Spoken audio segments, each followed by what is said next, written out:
Assalamualaikum warahmatullahi wabarakatuh. Saya Nirianti dari Fakultas Ekonomi dan Bisnis. Di sini saya akan menjelaskan dari hasil resum saya yang dosen pengampu yaitu Muhammad Firly Parnata. Jadi langsung saja saya akan menjelaskan tentang stelsel pajak. Stelsel pajak merupakan sistem pemungutan pajak yang digunakan untuk menghitung besarnya pajak yang harus dibayarkan oleh para wajib pajak. Pemungutan pajak dapat dilakukan dengan 3 stelsel, yaitu stelsel nyata, stelsel anggaran, dan stelsel campuran. Yang pertama ada stelsel nyata. Stelsel nyata atau real menyatakan bahwa pengenaan pajak didasarkan pada objek yang sesungguhnya terjadi, atau untuk pajak penghasilan maka objeknya adalah penghasilan. Kelemahannya adalah pajak baru dapat diketahui oleh saat akhir periode sehingga yang pertama, wajib pajak akan dibebani jumlah pembayaran pajak yang tinggi pada akhir tahun, sementara pada waktu tersebut belum tersedia jumlah kas yang memadai.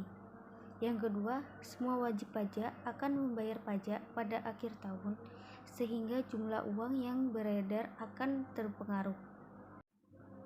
Yang kedua yaitu ada stelsel anggapan atau fiktif yang menyatakan bahwa penggunaan pajak didasarkan pada suatu anggapan yang diatur oleh undang-undang. Misalnya, penghasilan suatu tahun dianggap sama dengan penghasilan tahun sebelumnya, sehingga pajak yang terhutang pada suatu tahun juga dianggap sama dengan pajak terhutang tahun sebelumnya. Dengan stelsel ini, besarnya pajak yang terhutang pada tahun berjalan sudah dapat ditetapkan atau diketahui pada awal tahun yang bersangkutan. Kelebihannya stelsel fiktif yaitu diketahui pada awal tahun yang bersangkutan. Kelebihan stelsel fiktif adalah dapat dibayar sama tahun berjalan tanpa harus menunggu sampai akhir tahun. Misalnya, pembayaran pajak dilakukan pada saat wajib pajak memperoleh penghasilan tinggi atau mungkin dapat diangsur dalam tahun berjalan. Sedangkan kelemahannya, pajak yang dibayar tidak didasarkan pada keadaan yang sesungguhnya sehingga penentuan pajak menjadi tidak akurat. Dan yang ketiga ada stelsel campuran, menyatakan bahwa penggunaan pajak didasarkan pada kombinasi antara stelsel nyata dan stelsel anggapan.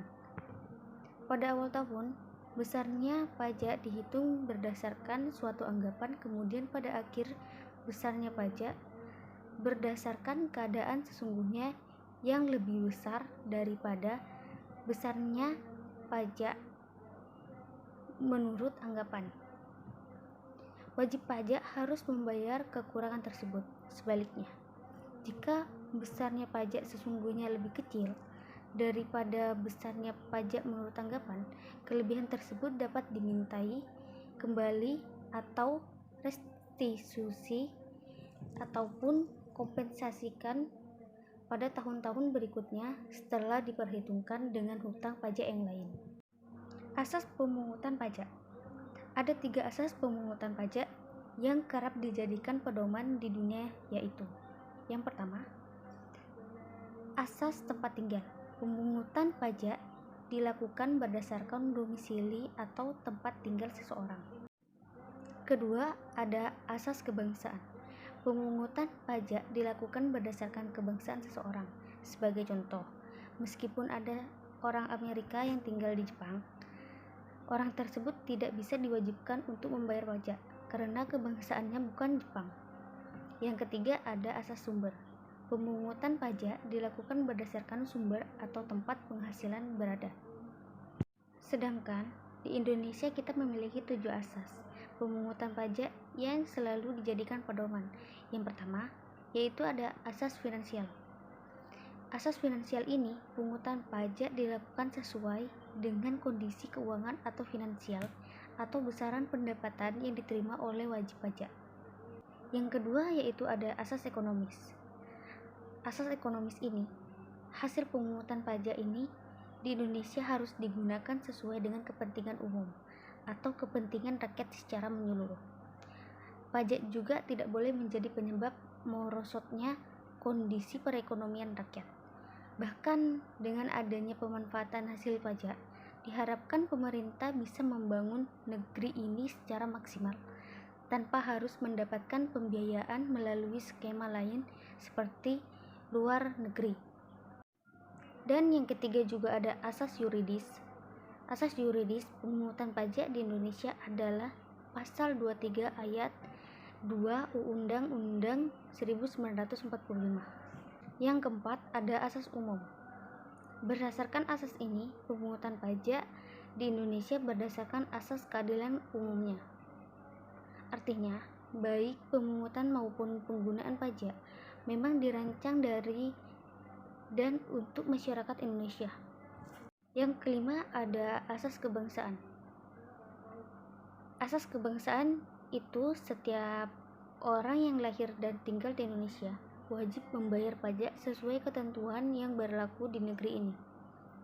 Berdasarkan asas kebangsaan, warga asing yang tinggal atau berada di Indonesia selama lebih dari 12 bulan tanpa pernah sekalipun meninggalkan negara ini wajib dikenakan pajak selama penghasilan yang mereka dapatkan bersumber dari Indonesia. Yang keenam ada asas sumber. Asas sumber merupakan dasar pemungutan pajak sesuai dengan tempat perusahaan berdiri atau tempat tinggal wajib pajak. Jadi, pajak dipungut di Indonesia hanya diberlakukan untuk orang yang tinggal dan bekerja di Indonesia. Dan yang terakhir ada asas wilayah. Asas ini berlaku berdasarkan wilayah tempat tinggal wajib pajak. Hambatan pemungutan pajak. Hambatan terhadap pemungutan pajak dapat dikelompokkan menjadi: yang pertama, perlawanan pasif, yaitu merupakan penghindaran yang inisiatifnya bukan berasal dari kemauan atau inisiatif para wajib pajak. Yang kedua, perkembangan moral dan intelektual penduduk, yaitu perlawanan pasif yang timbul dari lemahnya sistem kontrol yang dilakukan oleh fiskus ataupun karena objek dari pajak itu sendiri yang sulit untuk dikontrol. Yang ketiga, teknik pemungutan pajak itu sendiri, cara penghitungan pajak yang rumit dan memerlukan pengisian formulir yang rumit menyebabkan adanya penghinaan pajak, prosedur yang berbelit-belit dan menyulitkan wajib pajak, dan membuka celah untuk negosiasi antara petugas dan pembayar pajak juga dapat mengakibatkan adanya penghindaran pajak. Yang kedua, perlawanan aktif. Perlawanan aktif merupakan perlawanan yang inisiatifnya berasal dari wajib pajak itu sendiri. Utang pajak merupakan pajak yang masih harus dibayar, termasuk sanksi administrasi berupa bunga, denda, atau kenaikan yang tercantum dalam surat ketetapan pajak atau surat sejenisnya berdasarkan ketentuan peraturan perundang-undangan perpajakan. Dilihat dari kondisinya, timbulnya utang pajak dapat terjadi karena dua kondisi, yaitu yang pertama, kondisi formil, yang kedua, kondisi material. Secara umum, tarif dapat diartikan sebagai besaran nilai yang dikenakan untuk barang tertentu. Jika dihubungkan dengan pajak, maka tarif adalah besarnya nilai yang menentukan besaran pajak yang harus dibayarkan oleh wajib pajak kepada pemerintah.